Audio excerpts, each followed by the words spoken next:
Hello learners, welcome to learn Hindi through Tamil. இன்றைக்கி நம்ம வீடியோவில் ரொம்பவே இன்ட்ரெஸ்டிங்கான டாபிக் தான் பார்க்க போகிறோம். வீடியோக்குள்ளே போகிறதுக்கு முன்னாடி உங்களுக்கு நம்ம சேனலில் போஸ்ட் பண்ணுற வீடியோஸ்க்கான PDF ஃபார்மேட் வேணும் அப்படின்னா நம்மளோட வெப்சைட்டில் போயிட்டு ஃப்ரீ ஆஃப் காஸ்ட்லேயே டவுன்லோட் பண்ணிக்கலாம். நம்ம வெப்சைட்கான லிங்க் டிஸ்கிரிப்ஷன் பாக்ஸ்லேயே ஃபஸ்ட் கமெண்ட்லேயும் பின் பண்ணுறேன், செக் பண்ணி பாருங்கள். ஸோ ஃபஸ்ட் சென்டென்ஸ் பாருங்கள், கூட்டத்தில் போகாத, கொஞ்ச நேரம் இரு அப்புறமா போகலாம் அப்படின்னு சொல்கிறதுக்கு. ஸோ நம்ம எங்கேயாவது ஒரு பெரிய க்யூ நின்றுது அப்படின்னா நம்ம அப்படி சொல்லுவோம். ஸோ இங்கே கூட்டத்தில் போகாத அப்படின்றத நம்ம ஹிந்தியில் எப்படி சொல்லலாம் அப்படின்னா பீட் மே மத் ஜாவோ. ஸோ போகாத அப்படின்னு சொல்கிறதுக்கு நமக்கு மத் ஜாவோ அப்படின்றது தெரியும். இதுவே ரெஸ்பெக்டோட போகாதீங்க அப்படின்னு சொல்கிறதுக்கு மத் ஜாயியே. கூட்டத்தில் அப்படின்னா பீட் மே. ஸோ பீட் மே மத் ஜாவோ. குச் தேர் ருக்கோ, கொஞ்ச நேரம் இரு அப்படின்னா குச் தேர் ருக்கோ. நாம் அப்புறமா போகலாம், ஹம் பாத் மே ஜாயேங்கே, நாம் அப்புறமா போவோம். ஸோ இங்கே ப்ளூரல் ஃபார்ம் நாம் போவோம், அதனால் ஜாயேங்கே அப்படின்றது வருது. பாத் மே அப்படின்னா அப்புறமா. ஸோ பீட் மே மத் ஜாவோ, குச் தேர் ருக்கோ, ஹம் பாத் மே ஜாயேங்கே. பஸ்ஸில் ரொம்ப கூட்டமாக இருந்துச்சு அப்படின்னு சொல்கிறதுக்கு பஸ் மே பகுத் பீட் தி. ஸோ இப்போ நம்ம இங்கே புதுசாக கற்றுக்கிட்ட வார்த்தை கூட்டம் அப்படின்னா பீட் அப்படின்றது.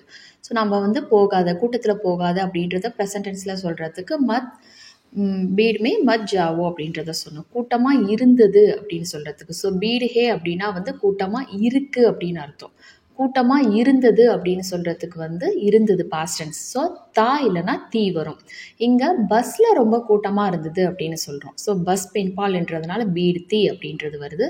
அது ஜெண்டரை பொறுத்து ஒரு சில இடத்துல பீடு தா அப்படின்றதும் வரும்.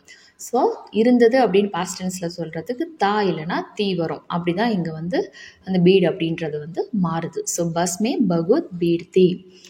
ரேஷன் கடையில் இப்போ கூட்டமாக இருக்கும் அப்படின்னு சொல்கிறதுக்கு ரேஷன் கி துக்கான் பர் அப் பீட் ரஹேகி. கூட்டமாக இருக்கும் அப்படின்னு சொல்கிறோம், பீட் ரஹேகி. ஸோ ரேஷன் கி துக்கான் அப்படின்னா ரேஷன் ஷாப்பில், ரேஷன் கடையில் அப்படின்னு சொல்கிறதுக்கு. ஸோ ரேஷன் கி துக்கான் பர் அப் பீட் ரஹேகி. நெக்ஸ்ட்டு பாருங்கள், கதவு திறந்து இருக்குது அப்படின்னு சொல்கிறதுக்கு தர்வாசா குலாஹே, தர்வாசா குலாஹே. ஸோ கோலோ அப்படின்னா கதவை திற அப்படின்னு ஒரு ஆக்ஷனை ஒரு செயலை சொல்கிறதுக்கு குலாவோ கோலோ அப்படின்றது சொல்லுவோம். கோலோ, தர்வாசா கோலோ அப்படின்னா கதவை திற. ஸோ தர்வாசா குலாஹே அப்படின்னா திறந்து இருக்குது அப்படின்றது அர்த்தம். இங்கே வேர்பு குலா அப்படின்றது தான். ஸோ கடையை திறந்து வை அப்படின்னு சொல்கிறதுக்கு அதாவது திறந்தே வை அப்படின்னு சொல்கிறோம். ஸோ துக்கான் அப்படின்னா கடை. ஸோ துக்கான் குழி சோடுதோ. ஸோ திறந்து வை அப்படின்னா சோடுதோ அப்படின்றது திறந்து விடு அப்படின்னு சொல்கிறதுக்கும் சொல்லுவோம். திறந்து வை அப்படின்னு சொல்கிறதுக்கு குழி சோடுதோ அப்படின்றதும் சொல்லுவோம். குலா குழி, அது எந்த பொருளை சொல்கிறோமோ அதை டிபெண்ட் பண்ணி மாறும். ஸோ இங்கே தர்வாசா அப்படின்றதுனால குலா அப்படின்றது வந்தது. இங்கே கடை அப்படின்றதுனால குழி சோடுதோ அப்படின்றது வருது, பெண்பாலாக கன்சிடர் பண்ணி. அடுத்தது பாருங்கள், ஏன் கதவை திறந்தே வச்சிருக்க அப்படின்னு சொல்லி கேட்குறதுக்கு தும்னே தர்வாசா குலா கியான் சோடுதியா. ஸோ குலா கியோன் குலா சோடுதியா, கியோன் குலா சோடுதியா இல்லைனா குலா கியோன் சோடுதியா, ரெண்டுத்தில் எப்படி வேணாலும் கேட்கலாம். ஏன் திறந்தே வச்சுருக்க, திறந்து ஏன் வச்சுருக்க அப்படின்னு கேட்குற மாதிரி தான். நம்ம தமிழ் அப்படி கேட்போம் இல்லையா, திறந்து ஏன் வச்சுருக்க இல்லைனா ஏன் திறந்து வச்சுருக்க. ஸோ குலா கியோன் சோடுதியா இல்லைனா கியோன் குலா சோடுதியா. தர்வாசா அப்படின்னா கதவு. இப்போல்லாம் அவர் கதவை திறந்து வைக்கிறதே இல்லை அப்படின்னு சொல்கிறதுக்கு ஆஜ்கல் ஓ தர்வாசா குலா நஹி கர் ரக்தா, குலா நஹி ரக்தா. ஸோ திறந்து வை அப்படின்னா குலா ரக்கோ அப்படின்னா சொல்லலாம், இல்லை குலா சோடுதோ அப்படின்னு சொல்லலாம். திறந்து வைக்கிறது இல்லை அப்படின்னு சொல்கிறதுக்கு. ஸோ வை அப்படின்னா ரக்கோன்னு சொல்லுவோம், வைப்பதில்லை, அதனால் நஹி ரக்தாஹே அப்படின்னு சொல்லுவோம், நஹி ரக்தா. ஸோ ஓ தர்வாசா குலா நஹி ரக்தா. ஆஜ்கல் அப்படின்னா இப்போதெல்லாம் அப்படின்றது அர்த்தம். ஸோ 10 மணி வரைக்கும் எல்லா கடையும் திறந்துருக்கும் அப்படின்னு சொல்கிறதுக்கு. ஸோ இது ஃப்யூச்சர் டென்ஸில். எல்லா கடையும் அப்படின்னா சபி துக்கான். ஸோ ப்ளூரல் ஃபார்ம், எல்லா கடைகளும். ஸோ சபி துக்கானேன். ஸோ சபி சப் அப்படின்னா எல்லாத்தையும் குறிக்கும், பெண்பால் அப்படின்றதுனால சபி துக்கானேன். 10 பஜே தக், 10 மணி வரைக்கும். 10 பஜே தக், வரை அப்படின்னா தக். குழி ரஹேங்கி, திறந்து இருக்கும், குழி ரஹேங்கி. ஸோ கடை பெண்பால், துக்கான் அப்படின்றது பெண்பால் அப்படின்றதுனால குழி ரஹேங்கி அப்படின்றது வருது. ஸோ குலா குழி இது டிபெண்ட்ஸ் ஆன் த பர்சன், எந்த ஒரு ஆப்ஜெக்டை சொல்கிறோமோ அதை பொறுத்து மாறும். முதல்ல நான் சொல்கிறத கேளு அப்படின்னு சொல்கிறதுக்கு பெஹலே ஹி மேரி பாத் சுனோ. இது ஒரு ஃப்ரேஸ் மாதிரி. ஸோ முதல்ல அப்படின்னா ஃபஸ்ட் அப்படின்னு சொல்கிறது. ஃபஸ்ட் அப்படின்னா பெஹலே அப்படின்னு சொல்லுவோம், ஏற்கனவே அப்படின்னு சொல்கிற மாதிரி தான். ஸோ பெஹலே மேரி பாத் சுனோ அப்படின்னா நான் சொல்வதை கேளு. ஸோ சுனோ அப்படின்னா கவனி அப்படின்றது தான் அர்த்தம். இங்கே வந்து கவனி அப்படின்றது வந்து லிசன் பண்ணணும். ஃபஸ்ட்டு நான் சொல்கிறத வந்து கேளு அப்படின்னு நம்ம பேச்சு வழக்கில் சொல்லுவோமே தவிர அதுக்கு என்ன அர்த்தம்னா நான் சொல்கிறத கவனி அப்படின்றது தான் அர்த்தம். ஸோ பெஹலே ஹி மேரி பாத் சுனோ. நாங்கள் 2 பேரும் வருவோம் அப்படின்னு சொல்கிறதுக்கு. ஸோ 2 பேரும் அப்படின்னா தோனோன் தோனோன். நாங்கள் அப்படின்னா ஹம் தோனோன் ஆயேங்கே. வருவோம் அப்படின்னா ஆயேங்கே. ஸோ ப்ளூரல் ஃபார்ம், அதனால் ஆயேங்கே. நீங்கள் 2 பேரும் வந்தீங்களா அப்படின்னு சொல்லி கேட்குறதுக்கு கியா தும் தோனோன் ஆயே. ஸோ கியா தும் தோனோன் ஆயே. நீங்கள் 2 பேரும் வந்தீங்க அப்படின்னு சொல்கிறதுக்கு தும் தோனோன் ஆயே, இல்லைனா ஆப் தோனோன் ஆயே.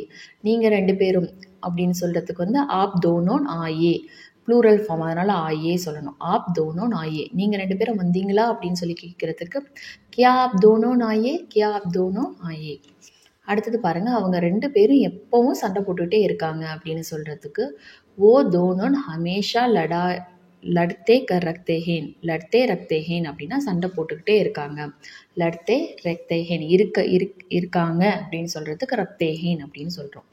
ஸோ ஓ தோனோம் அப்படின்னா அவங்க 2 பேரும், ஹமேஷா அப்படின்னா எப்போதும், லட்தே ரக்தேஹேன் அப்படின்னா சண்டை போட்டுகிட்டே இருக்காங்க.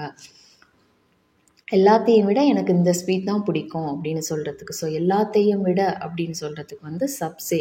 சப்சே சப் அப்படின்னா எல்லாம், சப்சே அப்படின்னா எல்லாவற்றையும் விட, சே அப்படின்னாலே விட, இருந்து விட, இது 2 அர்த்தமே வரும். இந்த இடத்துல வந்து விட அப்படின்னு, அதாவது பெட்டர் தென், அந்த தென் இங்கிலீஷில் சொல்கிறோம் இல்லையா, விட அப்படின்னு சொல்கிறதுக்கு தான் வந்து சே. ஸோ சப்சே ஜியாதா அப்படின்னா எல்லாவற்றையும் விட, பசந்திஹே அப்படின்னா பிடிக்கும். ஸோ முஜே அப்படின்னா எனக்கு, ஏ மித்தாயிஹி அப்படின்னா இந்த ஸ்வீட் தான், மித்தாயி அப்படின்னா ஸ்வீட்டு, மித்தாயிஹி அப்படின்னா ஸ்வீட்டு தான் அப்படின்றது அர்த்தம். ஸோ முஜே ஏ மித்தாயிஹி சப்சே ஜியாதா எல்லாவற்றையும் விட அதிகமாக, பசந்திஹே பிடிக்கும். போக போக என்ன நடக்குதுன்னு பாரு அப்படின்னு சொல்கிறதுக்கு ஆகே ஆகே தேக்கோ கியா ஹோத்தா ஹை. ஸோ என்ன நடக்கும் அப்படின்னா கியா ஹோத்தா ஹேன்னு தெரியும் நமக்கு. ஸோ ஹோத்தா அப்படின்னா நடக்கும் அப்படின்றது அர்த்தம். கியா ஹோத்தா ஹே அப்படின்னா இது ஒரு ஃப்ரேஸ் மாதிரி, என்ன நடக்கும் அப்படின்றது. ஆகே ஆகே தேக்கோ அப்படின்னா போக போக பாரு அப்படின்னு அர்த்தம். ஸோ ஆகே ஆகே அப்படின்னா போக போக ஃப்யூச்சரில், தேக்கோ அப்படின்னா பாரு, கியா ஹோத்தா ஹே என்ன நடக்குதுன்னு பாரு, ஆகே ஆகே தேக்கோ கியா ஹோத்தா ஹே. நீ செஞ்ச தப்புக்கு என் மேலே பழி போடுற அப்படின்னு சொல்லிட்டு கேட்கறதுக்கு. ஸோ என் மேலே பழி போடுறியா அப்படின்னு சொல்கிறதுக்கு வந்து தும்னே ஜோ கல்தி கி. ஸோ தும்னே ஜோ கல்தி கி, நீ என்ன தவறு செய்தாயோ. ஜோ கல்தி அப்படின்னா நீ செய்த தவறு அப்படின்றது, நீ எதை செய்தாயோ, நீ செய்த தவறு. கல்தி அப்படின்னா தவறு. ஸோ நீ செய்த தவறு. ஸோ தும்னே ஜோ கல்தி கி முஜ் பர் உங்லி கியோன் உத்தா ரஹி ஹோ. ஸோ என்னை ஏன் கை காட்டுற அப்படின்றது அர்த்தம். இதை நம்ம லிட்ரலாக ட்ரான்ஸ்லேட் பண்ணால் முஜ்பர் அப்படின்னா வந்து என் மீது, உங்லி அப்படின்னா கை, உங்லி அப்படின்னாலே விரலை வந்து குறிக்குது. ஸோ நம்ம இந்த ஃப்ரேஸை வந்து இங்கிலீஷில் சொல்லும் பொழுது வந்து பாயிண்டிங் ஃபிங்கர் ஆன் மீ அப்படின்றது தான் வரும். ஸோ அந்த மாதிரி தான் வந்து இது ட்ரான்ஸ்லேட் ஆகுறது. பட் இது வந்து ஒரு ஃப்ரேஸ் மாதிரி தான், அந்த மாதிரி தான் வரும். முஜ்பர் உங்லி கியோன் உத்தா ரஹி ஹோ, என்கிட்ட ஏன் கை காமிக்கிற, கியோன் உத்தா ரஹி ஹோ. கோவப்பட்டு காரியத்துக்கு எடுக்காத அப்படின்னு சொல்கிறதுக்கு வந்து குசா கர்கே கத்பாத் மத் கரோ. ஸோ கோவப்பட்டு அப்படின்னு சொல்கிறதுக்கு வந்து குசா கர்கே கோவப்பட்டு, கத்பாத் அப்படின்னா வந்து ஸ்பாயில் பண்ணுறது, மத் கரோ அப்படின்னா செய்யாது அப்படின்றது அர்த்தம். குசா கர்கே கத்பாத் மத் கரோ. ஸோ இப்போ நம்ம பார்த்த சென்டென்ஸ் எல்லாமே வந்து நம்ம ஃப்ரீக்வெண்ட்டாக யூஸ் பண்ணுற மாதிரியான சென்டென்ஸாக இருக்கும்னு நம்புகிறேன். நீங்கள் ப்ராக்டிஸ் பண்ண உங்களுக்கு நிறைய இடங்களில் இந்த மாதிரியான வாக்கியங்கள் வந்து பேசும்பொழுது நிறைய இடத்துல தேவைப்படும். உங்களுக்கு இந்த வீடியோ பிடிச்சிருந்தால் லைக் பண்ணுங்கள். யூஸ்ஃபுல்லாக இருக்குன்னு நினச்சிங்க அப்படின்னா உங்களை மாதிரியே ஹிந்தி லேர்ன் பண்ணுற ஃப்ரெண்ட்ஸ் அண்ட் ஃபேமிலிக்கு அந்த வீடியோஸ் ஷேர் பண்ணுங்கள். அவங்களுக்கும் யூஸ்ஃபுல்லாக இருக்கும். நெக்ஸ்ட் வீடியோவில் பார்க்கலாம். தேங்க்ஸ் ஃபார் வாட்சிங். நன்றி, தன்யவாத்.